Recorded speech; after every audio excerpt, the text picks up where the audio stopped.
Good Tuesday morning and happy Halloween, everybody. I'm Jared Klein coming to you live from the NBC29 Digital Desk with the Morning Rush.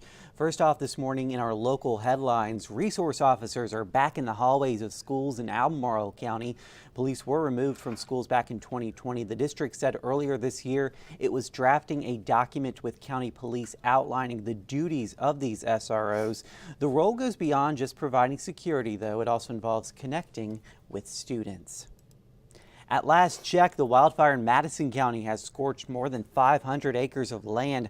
The Department of Forestry said last night it was 40% contained. It broke out last Tuesday near Shenandoah National Park. Quaker Road remains closed for response efforts. We're told no structures are threatened at the moment. Will it be another snowless winter, or are we in store for a big one? Well, either way, Charlottesville Albemarle Airport is ensuring it is ready to respond. It's conducting a 2-day training course before the first flake falls. There's some new staff and equipment this year. The focus is on keeping all the airport's surfaces clear. And finally, Charlottesville and Albemarle County Police and EMS joined together for a Halloween bash a day early. Trunk-or-treaters were able to go into emergency vehicles, get their own bike helmets, and talk to a variety of first responders. Organizers say the goal of the event was to meet people in the community and share safety tips for trick-or-treaters and drivers. According to the Children's Safety Network, the deadliest day for the year for children pedestrians is Halloween. And with a turnout of more than 1,000 people, organizers say that you can expect this event to be back next year, so something to keep in mind. But yeah, definitely keep an eye out tonight for those trick-or-treaters. Yeah, absolutely. Take it slow. Okay, well, we're on the Halloween theme today. Yes. So have you ever heard of coulrophobia? I have not. Okay, evidently it's the fear of clowns. I've heard of the fear of clowns, not the term though. Yeah, do you have that fear? I don't know.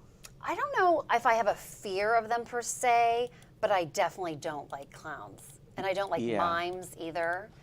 But anyway, there was a psychology professor in South Wales, University of South Wales, conducting what they believe is the first of its kind study focusing on the origins of clown fear, because a lot of people tend to have this fear for some reason.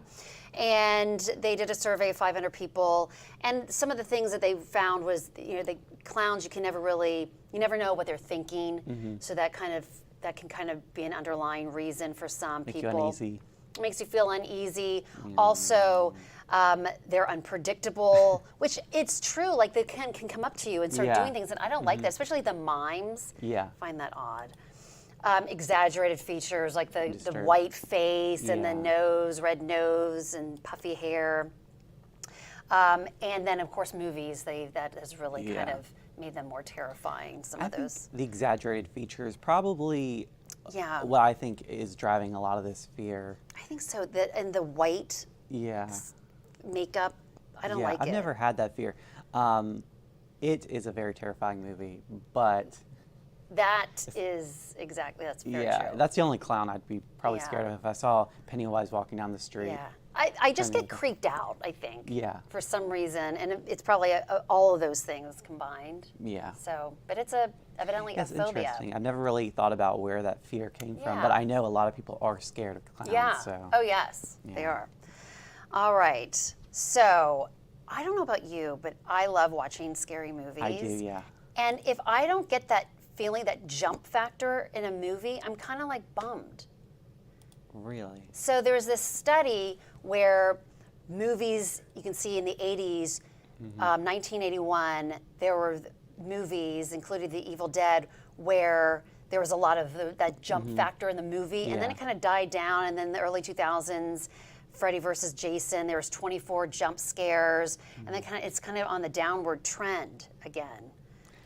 I feel like if there's one or two, it's okay, but if it's any more than that, I'm just being taken out of the movie because I'm always thinking like, what's going to happen next? What's going to happen next? That's true. I'm not paying attention to the movie. I'm like terrified of what's going to pop out next. I guess you're right. If there's like 20 times where you're jumping out of your seat in a movie. I'm not a fan of jump scares. I mean, one or two, I think it's fun, but I definitely want to feel it though. Yeah. A couple of them in a movie. Now, Where I'm like, at you know. home, I don't really get scared by jump scares, but in the theater where it's louder and like the sounds all yeah, and around then you don't know what's behind you. Yeah. that's when it's a lot It's scarier. dark. Yeah, that's true. So anyway, that's kind of interesting about the jump scares and how they're fewer right now in a lot of movies. All right, so a lot of kids getting candy today. What's the healthiest Halloween candy? Well, evidently, peanut M&Ms. And I guess it's because they have the peanut in them, and there's protein, not just only sugars. So And that's a good option, I think. yeah, I love peanut M&Ms. Yeah, I like peanut M&Ms. Yes, so they provide the most nutritional value out there. Yeah. So I mean, that's a good option. Yeah. I'm also thinking maybe Reese's Pieces. yeah, maybe so.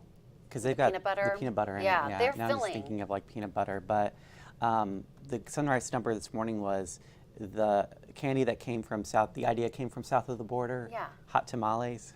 Oh yes, I love. I doubt they have much nutritional value. No, I could be probably wrong, not. but Probably not. But you know, everything in moderation, right? everything in moderation. And you know what? You need that night out of the year. You can just ignore all the nutritional advice and Right. don't let Rita know I said that. No, don't tell her.